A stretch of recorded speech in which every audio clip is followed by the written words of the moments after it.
Okay, so in this video, I thought I'd look at doing some very simple exercises for the upper body that you can do anywhere.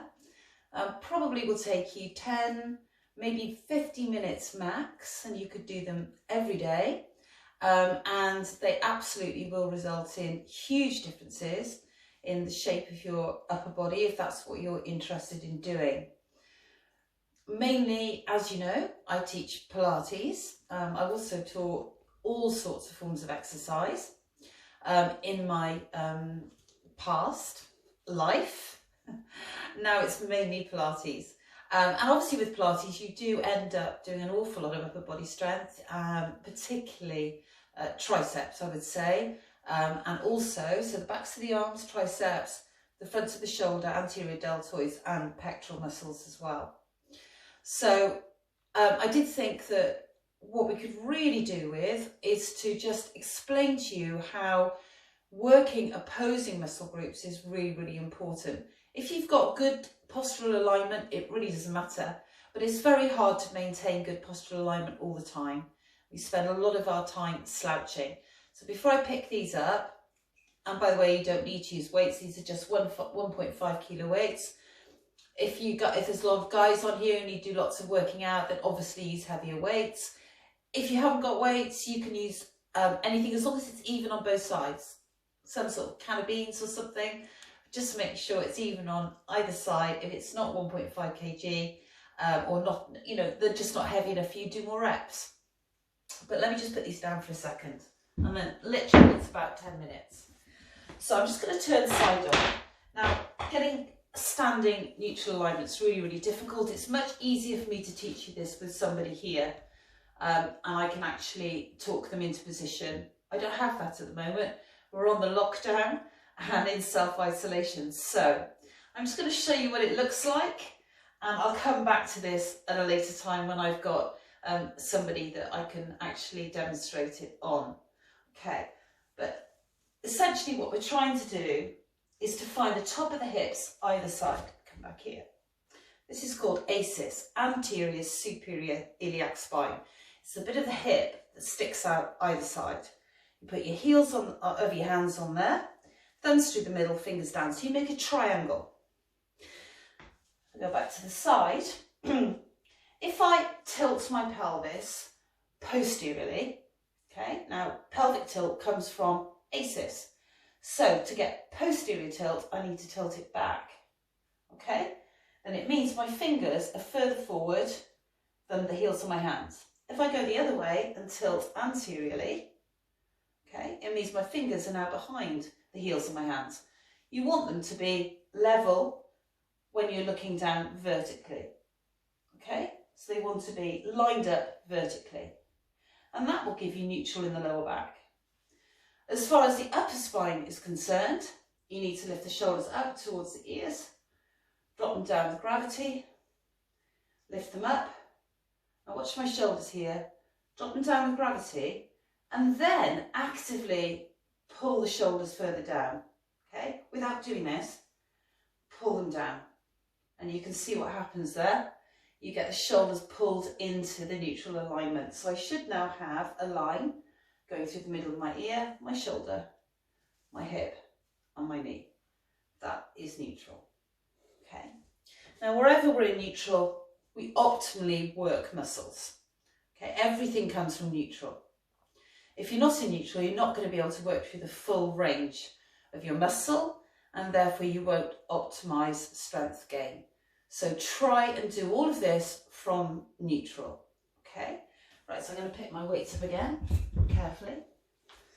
Okay, so really, really simple this one. I'll do another one again, but just to get round all of these muscle groups. Okay, so what you're going to start off by doing is to have just simple bicep curls. Okay, now what I suggest you do, whatever weight you've got, I suggest that you keep going until you can't do any more. Don't go through pain and don't go to the point where your muscle's shaking. Just go to the point where your muscle is genuinely fatigued, okay? Now, make sure that you're squeezing the inside edge of the arms into the chest wall, side of the chest wall, so you anchor it, okay? Do it with both arms at the same time. You don't need to keep track then of how many reps you've done or the rate you're doing it at. You know you're going to be working both sides evenly. Bear in mind one side will be stronger than the other. Okay, because if you're right-handed, for example, you're going to use your right arm more than your left. So your right arm is going to be stronger, yeah, in certain muscle groups, particularly biceps. Okay, always keep the wrist in line with the rest of the arm. Okay, so you don't want any flexion or extension through the wrist. Okay, now I'm going to stop here, but you just keep going. Okay, you can play this video back until you feel really fatigued. Okay, so after that one, let's move on to flies. Okay, so medial aspect deltoid, taking the arms out and down.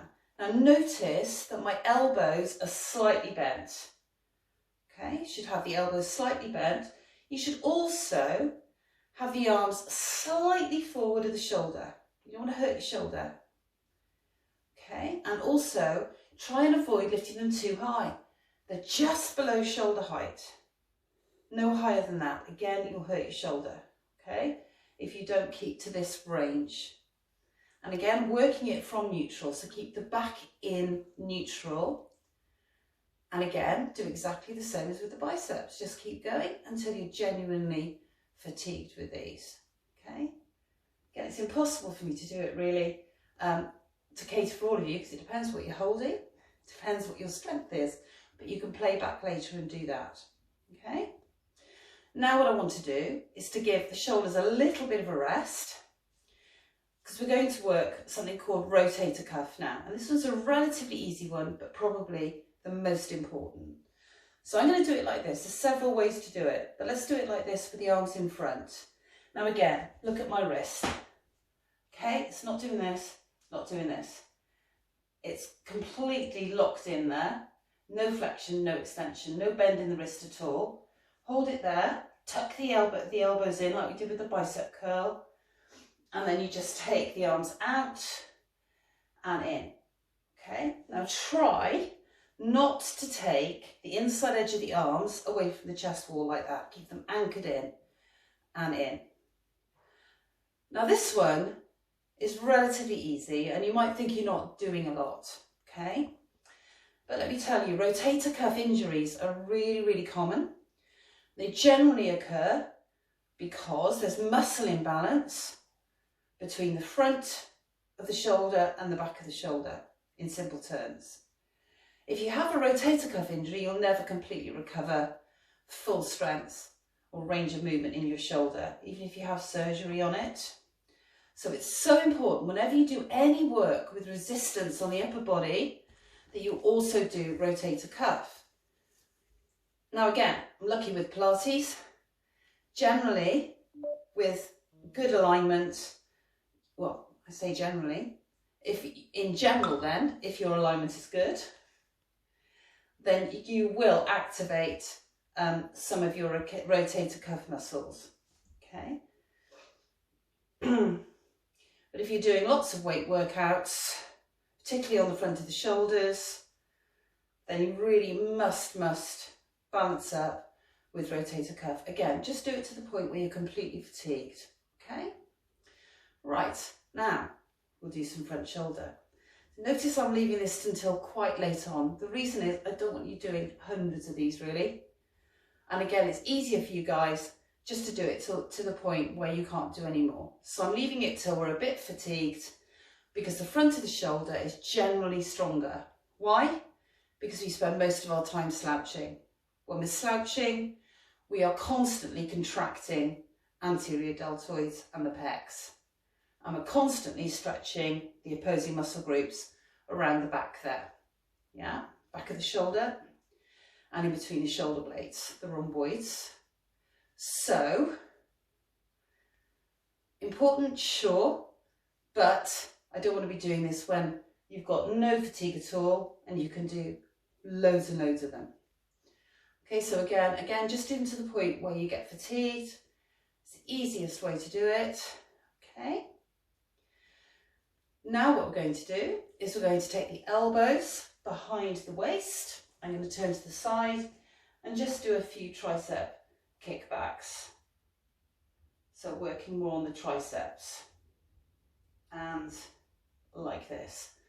Now again, really nice to do this one because you will activate the back of the shoulders a bit too, which is great for that muscle imbalance that generally we have from poor posture. So keep the elbows back and just extend and back. Watch my wrists again, totally in line with the rest of the back, so there's no pressure going through the wrist. And back and in. Now, again, with triceps, I'm not too bothered. If you've been doing my Pilates sessions, there's loads of tricep work in there too. Generally, triceps are weaker than biceps. And so it's a really good thing to do the triceps. But I've got these covered in routine Pilates classes. Just being a little bit more objective driven about the muscle groups you're working around the shoulder. Okay.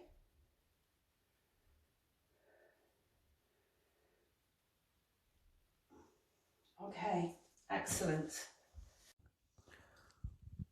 So what we'll just do now is have a quick recap.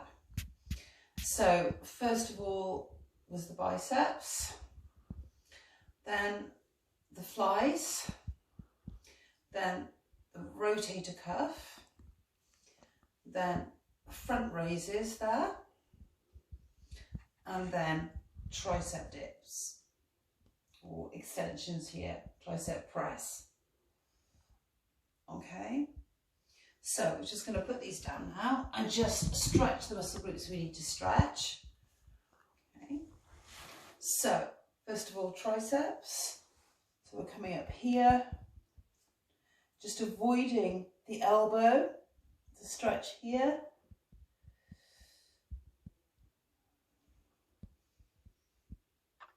And then the other side.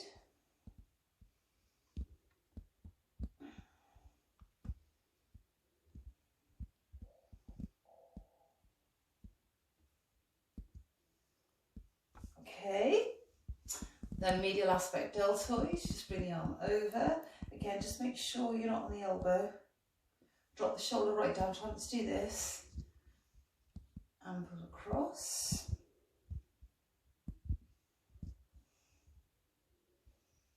And the other side. Now we don't need to bother with biceps.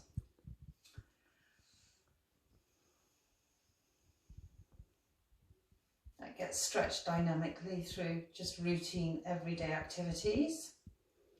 Okay. We also don't need to do anything on the back of the shoulder. Why? Because we spend a lot of our time like this. So all these muscles are being overstretched anyway. However, when we do this, we're subject to adaptive shortening here, front of the shoulders and pecs. So we absolutely must stretch the chest and the front of the shoulders. So routine stretch here.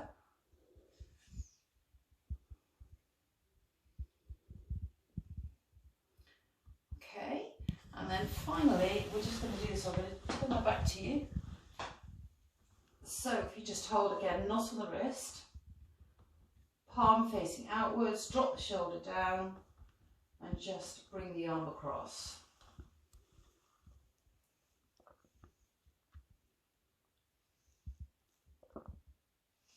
And the other one, I'm just going to turn back round. So just make sure that you're dropping the shoulder and just not putting pressure on the wrist there.